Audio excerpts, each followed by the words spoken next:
সম্মানিত সুধী, আমি নরেন কুমার শিকদার। শিক্ষকতা জীবনে এসে আমি মামুন স্যারের কাছে আসার সুযোগ পেয়েছিলাম। ছাত্র জীবনে আমার সম্ভব হয় নাই, যেটা আমার জীবনের চরম দুর্ভাগ্য।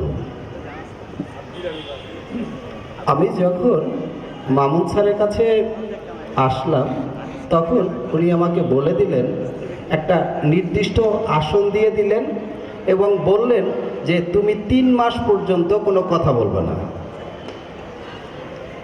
তোমার আর কিছু করতে হবে না। আর সবচেয়ে বড় যে গুণটা তার, সেটা হচ্ছে সময়ের প্রতি তার শ্রদ্ধাটা। আমার যে টাইমটা ছিল, আমি সেই টাইমের 1 মিনিট আগে গেটের সামনে দাঁড়িয়েছিলাম, তাই ইতিমধ্যে মামুন স্যার তার আসনে বসে গেছে। তো সাথে সাথে একজনকে জিজ্ঞাসা করলেন কয়টা বাজে, তো দেখলো যে 1 মিনিট সময় এখনো আছে। উনি তাই আমাকে প্রবেশ করার সুযোগ দিলেন, যা বাংলাদেশের কোনো শিক্ষক মানেন কিনা আমি জানি না। আমি আজ শিক্ষক হিসাবেও এই আদর্শটা মেনে চলতে পারি না। শ্রদ্ধা মামুন ভাইয়ের প্রতি। নারায়ণগঞ্জে কোনো একজন মানুষকে যদি শ্রদ্ধা করতে হয়, কাউকে যদি কখনো কারো প্রতি যদি শ্রদ্ধার নিবেদন করতে হয়, বাবা মা শ্রদ্ধার পাত্র, যিনি আমাকে সৃষ্টি করেছেন তার প্রতি শ্রদ্ধা থাকবে, এবং আমার শ্রদ্ধেয় মামুন ভাই, তার প্রতি আমার বিনম্র শ্রদ্ধা। সৃষ্টিকর্তা যদি মনে করেন যে আমার কাছ থেকে কিছু আয়ু নিয়ে হলেও মামুন স্যারকে আরও বেশি দিন মানুষের কাজ করার সুযোগ দেয়, আমিও সৃষ্টিকর্তাকে বলবো, তুমি আমাকে পৃথিবী থেকে তুমি তাড়াতাড়ি নিয়ে যাও। মামুন ভাইয়ের মতো লোক নারায়ণগঞ্জে থাকুক, মামুন ভাইয়ের মতো লোক নারায়ণগঞ্জের মানুষকে সেবা করার সুযোগ পান।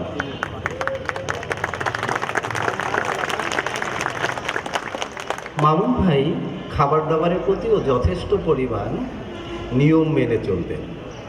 তাকে দেখলে মনে হয়, আমি মাঝে মাঝে কাউকে বলতাম যে একটা মেয়ের প্রতি যদি দৃষ্টির দিক দিতে হয়, তাহলে মামুন ভাইয়ের চেহারার দিকে আগে দৃষ্টি দিতে হবে। মনে হয় যে তার চেহারার দিকে তাকালেই মনে হয় যে তার ভিতরে কিছু অসাধারণ গুণ আছে, যা সৃষ্টিকর্তা তাকে ব্যক্তিগতভাবে তার উপর তিনি দান করেছেন, যা আমাদের কারো মধ্যেই সেই দৃষ্টিটা নাই।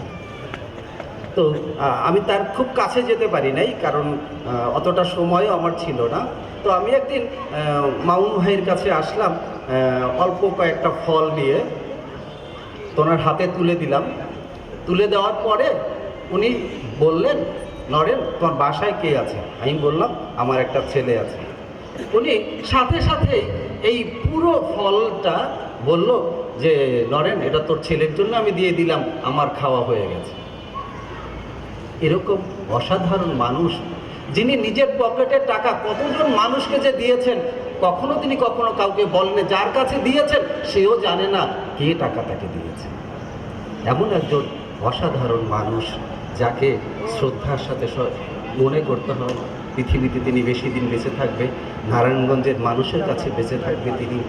ইংরেজি জগতে যদি পদচারণা করতে হয়, আমি নিজে শিক্ষক হিসাবে, আমি গণিতের শিক্ষক, এখনও অনর্গল ইংরেজি ভাষায় কথা বলতে পারি, ইংরেজি লিখতে পারি।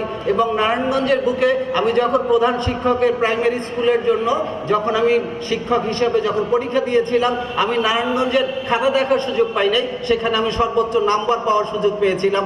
এবং ইংরেজিতে যখন লিখেছিলাম, যেহেতু আমি সেখানে এক্সামিনার না, বাট আমার কাছে মনে হয়েছিল যে মামুন ভাইয়ের কাছে যে কয়টা দিন ছিলাম বলেই আজকে ইংরেজির খাতায় অনর্গল লিখতে পারছি। এখন আমি অনর্গল ইংরেজি ভাষায় কথা বলতে পারি, আমার জন্য কোথাও কোনো বুক কাঁপে না, যে কোনো জায়গায় গিয়ে আমি সেই কথাটা বলতে পারবো। অনেকেই আছেন যারা অনেক গুণী, ইংরেজিতে অনেক মাস্টার্স করেছেন, অনেক ভালো ভালো, তারাও মনে হয় বলতে পারবেন না। তো আমার সময়ের স্বল্পতা আছে, পিছন থেকে সময়ের নির্ধারণ করে দিচ্ছে।